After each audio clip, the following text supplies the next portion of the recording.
පුරාතන සොහනක සාපලත්වයක් අද අපේ ජීවිත බේරන්න උදව් වෙනවා කිව්වොත් ඔබ විශ්වාස කරනවද? පුරාවිද්‍යාඥයින් 1920 ගණන් වල ටූටන්කාමන් රජුගේ සොහන තුලට ඇතුළු වුණා. විශ්වාස කරන්නේ ඉන්පසු ඒ අතරින් කිහිප දෙනෙක් අභිරහස් ලෙස මිය ගියා. ඔන්නේ සමගම තමයි පුවත්පත් විසින් මෙය පාරාවෝගේ ශාපය යනුවෙන් සිරස්තල පළ කරේ. ඒ සමගම මුළු ලෝකෙම බියෙන් තැතිගත්තා කිව්වොත් නිවැරදි. නමුත් ඔබ දන්නවද එහි කිසිම අභිරහස් සඳුරු බලයක් තිබුණේ නැහැ.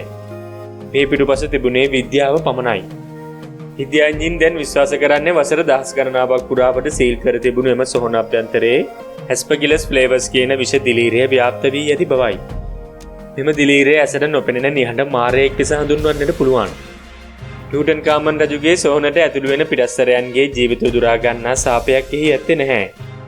වඩාත් පැහැදිලිව පෙනෙන්නට තිබෙන දේ තමයි සමහර දිලීර විසින් මිනිස් අයිලවලට හානි කරන ප්‍රබල විෂකාරකයන් නිදහස් කරනවා. සිදු කරනු ලැබූ විද්‍යාගාර පරීක්ෂණවලදී ඇදහියෙන් නොහැකි දෙයක් එළි වුණා.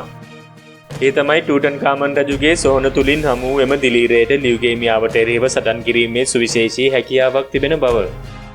ඇස්පර්ගිලස් ෆ්ලේවර්ස් කියන මෙම දිලීරයේ අභ්‍යන්තරයේ ඇති සංයෝගයන් සෞඛ්‍ය සම්පන්න සෛලවලට කිසිම හානියක් සිදු නොකර පිළිකා සෛල නිවැරදිවම තෝරා බේරාගෙන පහර එල්ල කරනවා. දැන් ඔබට අවබෝධ වෙන්නට ඇති සතවර්ෂ ගණනාවක් මුළුල්ලේ ලෝකයේම බියෙන් සිටි මාරයෙක් රුධිර පිළිකාවලට එරෙහිව භාවිතා කළ හැකි බලවත් අවියක් බවට පත්වෙමින් තිබෙනවා. ඔබේ පිළිකාවට කරන මේ ප්‍රතිකාරය පුරාණ ඉජිප්තු සොහනක ආభాෂයකින් නිපදවුවක් බව ලියුකේමියා රෝගියෙකුට අහන්නට ලැබෙන දවස වැඩි ඈතක නම් නොවේ.